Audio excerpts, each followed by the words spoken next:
Well, howdy, howdy, howdy. Nearly senior citizen here. Greetings, boys, girls, and all of our non-binary friends, and welcome to this brand new day. And remember, no matter who you are valid, and I talk with my hands. Always have, probably always will. I'll probably stop talking with my hands when I die, because if I continue afterward, then that'd be weird. Yes, indeed. Had therapy today. Took me a great big old shower. I have a new lava lamp, that wave motion thing that I have. It's been in the background. Said I've bought it, and I finally got it up and running. So yay! It's not going to run 24/7. In fact, pretty much after I finish the recording, I'm going to turn it off. The last one I had went through near constant use, died. So I want to not destroy this one. It's smaller, less juice. So I want to not destroy the juice inside of there. Thumbs up for that. I do have some things written down, but not a whole lot. First off, I'm going to start with, I do have a person in the comments, and I cannot pronounce your full name, and I forget the username, but it's Woofied, and then more. But asked why I don't keep my hair longer like I used to, because if you go back in my old videos, I had long hair down to my shoulders. Obviously, I can't take a picture of my tablet, since my tablet would be recording itself, but this is my recording setup. I have this, I have the box. This book here is taking the place of my tablet. This is the way I place cans behind there, on top of the lid, with the screen facing me, and then a magnet on the lid holding onto the beans in the back. That is the way I record my videos. It is high-tech and professional, but you know what? It works. And I'm the kind of guy that, because it works, even if I got something new, I would probably use this setup until the box was no longer functional. What happened was age. Oh my gosh, my hair back here, right on the crown of my head, that it's barely there. It's mostly scalp that you can see through. And my hairline is pulled back so far. And unfortunately, as it's gotten thin hair to me does not look good long, because long thin hair tends to clump up in bundles, and then it just looks stringy. And so to me, it was better to cut it short so it didn't get stringy and really show off how thin it is. So I keep it short. I still have massive finger waves, one of the things. My hair comes down like this because it's going to go up like this, and then down like this, and then up like this, and it just does this effortlessly in the back as well. It's just waves. And just as I was telling my therapist, I can find out all of these things. I can have all these neat things happen on my body, and it isn't going to matter to anybody outside of my skull. The human tragedy. So yeah, that's why my hair is short, just because I don't think it looks good long and thinning. So that's why I don't do that. Otherwise, yeah, I certainly would. I've had longer hair, that shoulder length, pretty much my whole life. This is new. So the beard length, when I was married to my wife, it was like down to here, so it was semi-bushy, and I've always kept it semi-rampant, but never more than about this long during previous times of my life. But then I just decided this was easier, and I think it looks good to have it that short. I mean, you can barely tell that I have a beard at all in some points. Yay. Aging is fun. But thumbs up, that's why I don't do that. Thank you for the question, though. I just wish I could have longer hair. What else do I have on here? Oh, yes. I talked about this in a community note. So if you didn't see the community tab note thing, and then somebody made a comment back on that, where specifically in my case, it's not on the more graphic games yet. although that's bothered me for a while, just the killing part. In that I grew up watching violent stuff in the media. There was violent TV, violent movies, and then all the way up, practical effects and all that kept getting better and better and better. And then in games, that started to get better, but it started off as goofy. And in stories, I mean, there are books where planets by the billions fall. In fact, in one of the Neil Asher books, there's an alien from the Andromeda Galaxy, and there is some technology from a previous race called the Jane, and they hunt down and they kill civilizations. They have tech because they're gone. Over in the Andromeda Galaxy, they thought they had tamed this technology. They were able to use it for themselves. Yes, occasionally some planets, things would get out of control and they'd have to glass the planet. But other than that, well, and of course everyone on it, but that was just one of the problems. So they managed to get over there, sent a team of engineers with this one alien, got there, and the entirety of the Andromeda Galaxy has been consumed by this technology. So thumbs up. But let's see, what was I talking about? Oh yes. So I grew up on violence and depictions thereof, but I have been getting really icked out while playing Fabled Lands. And even they're not graphic descriptions, but they are descriptions of just, especially in this one land, it's common to find human corpses dangling from trees. And there's just human butchery everywhere. You know, militia gutting tribes of raiders and leaving the corpses to be eaten by wolves. It's just, human life ain't even worth the dirt you walk on in that book. And book series. And it just kind of got to me.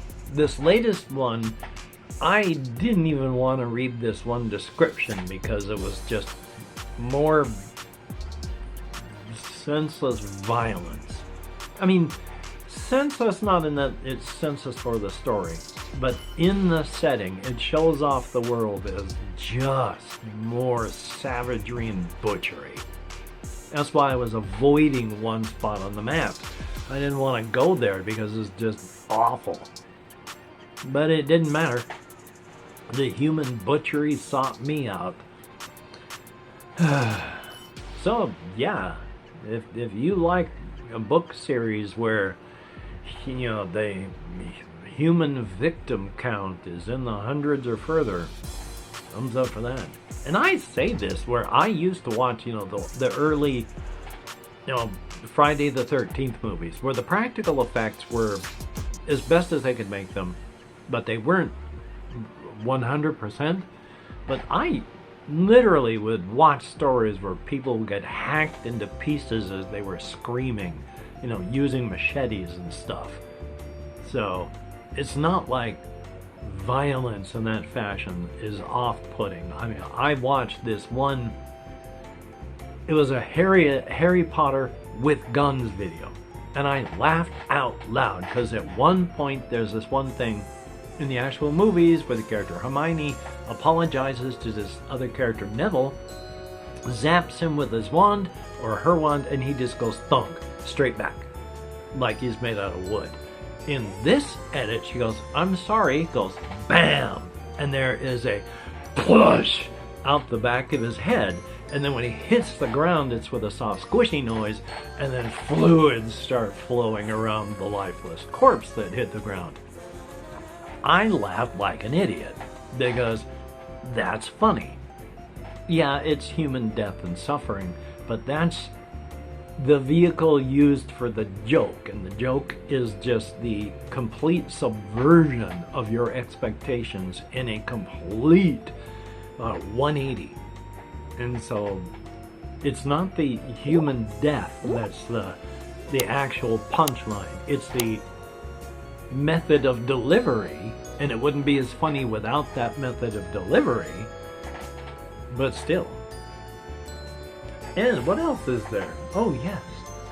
I had the inspection for the infrastructure here on Tuesday. Doctor's appointment on Wednesday. Therapy today. Med manager appointment tomorrow. That appointment that I went to, I had like a week or so ago gone in there to their front desk and said, do I have any appointments around this time? And they said, yes, you do. This day, this time, make sure to check in early. So I showed up yesterday. That had been an appointment that had been canceled. Why was it in the books then? Why was I told to show up for an appointment that was canceled? So I just went around on walkies for that, but it was fun and frustrating. But therapy went well today. That's good. We talked about a lot of things, good, bad, and indifferent. One of the things I mentioned to him, let's see if I can find this. It was oh no, it's on a different thing. But I can remember because it was back in the 90s when I was an active alcoholic, exceptionally depressed. The first part of it is the type of thing that you would put onto a cross stitch and put up on your wall, aside from the fact that it's grim and awful. They are so grim and awful that I think they're funny because of that. The first one, that's bumper sticker philosophy, is just, nothing's any good, everything is bad, this bites, life sucks.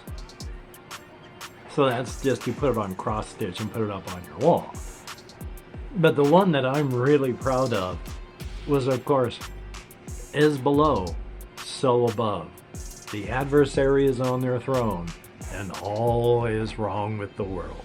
Now, everybody and their brother has done variations on these throughout the centuries, and I'm quite sure those have been said before by others. So, I mean, I'm just a human being, but still, that's where my head was back then. Do I have anything left on my list? Actually, not really. And since I actually didn't do much yesterday, one of the problems with one of my pain control methods, because I believe my tolerance has been coming down, I am being affected more by some of the negative side effects, motivation loss and such like that. So I have to be careful with my pain control. So, thumbs up on that. But I didn't bring it down. I came this close to playing Scowantier yesterday. I had the forest all set up. They say if you want to play an easy game or your first game, you put down 6 trees on a regular game in a circle on your table, and you can add 7 trees or an 8th tree if you want to make it easier, and especially if you want to make it, your beginning game. And then you set your badger on one of the trees, and then you count back 3 trees, and that's where you put Garmley Erig. And then you start drawing the cards with your both adversaries and allies, because you have allies that are trying to help you escape from Garmley Erig. So, thumbs up. And like I said, I got this close. I had everything all set up.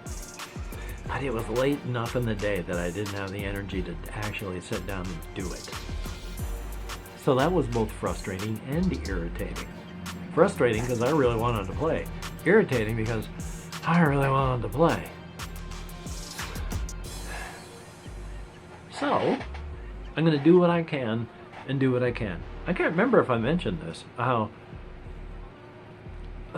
Squirrel. Just something came up. Well, how I tried to play.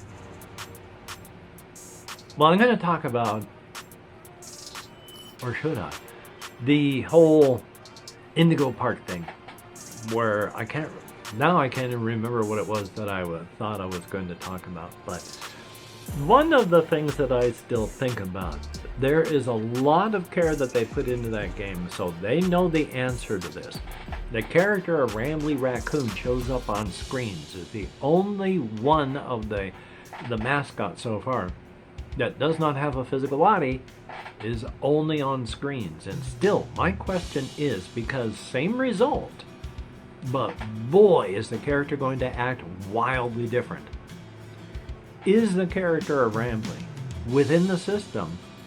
Do they see themselves as Rambly the raccoon within the system? Or do they see themselves as the system that interfaces with human beings through Rambly the raccoon? Same result, but wildly different motivations for, well, Rambly at the very least. So thumbs up on that. But past that, yeah, I've been trying to get things together to play games, but with my schedule all busted up, my head's in a mess. So I'm going to try to do what I can today, try to do some more recording. That would be a good thing. And then hopefully things will be slightly less grim in the Fabled Lands. Ugh. I just want to go to a place where they're not just for a day's entertainment, just gutting some prisoners and lining the trees with their entrails. It'd be nice if that wasn't happening today. So we'll check out Fabled Lands again, as well as other things. I still want to do that Space Adventures thing where the Necrons are staring at you disapprovingly. It's still surprisingly tense, so thumbs up on that. Anyway, though, at 15 minutes and change, I'm going to wrap this one all up. If you are a Patreon patron, thumbs up and thank you. It is appreciated to no end. Without your help, I would be a badly, badly hurting monkey. With your help, I'm just a hurting monkey, which puts me a full step up on a whole lot of things. Also saw this infographic. It's like the average wage of Americans is like $78,000. But if you remove the one top richest person here, the average wage drops to 60-some odd thousand. If you drop out like the top 100 people, top 100 richest people, it drops even further. And I think if you take out the top 1,000 richest people, it drops from an average of $78,000 a year to $35,000. The average person in the United States ain't rich. We are victims here, and it sucks. But thumbs up and thank you. It is appreciated, each and every one of you. If you've left me a comment, thumbs up and thank you. I do my best to answer back. I'm sorry that I cannot. I have had people come and then go, and it hurts when people stop leaving comments. Nobody is obligated to leave a comment. I'm not trying to guilt anyone into this. I am just saying the viewers create parasocial relationships with the people that they watch. I do it with the people that I watch. But I also have what one of the Green brothers call a seroposial relationship, in that I really got my emotional stuff hooked on all y'all. Thumbs up for that. Anyway, though, each and every comment is read, as long as YouTube shows it to me, is appreciated, is thumbs up, and I try to answer as many as I can to engage with you people and to let you know that you're appreciated. If you have watched this far, if you could write Spring Valley into the comments, that would let both me and the algorithm know that at least somebody watches these videos. That would be very nice, and thank you much.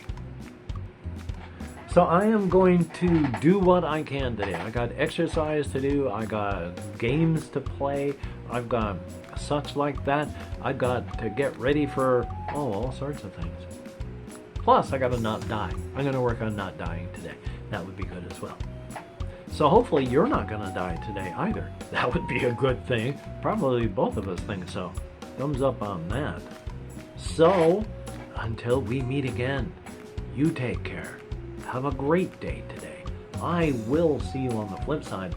And that is indeed a very, very good thing. Not just one berry, two berries.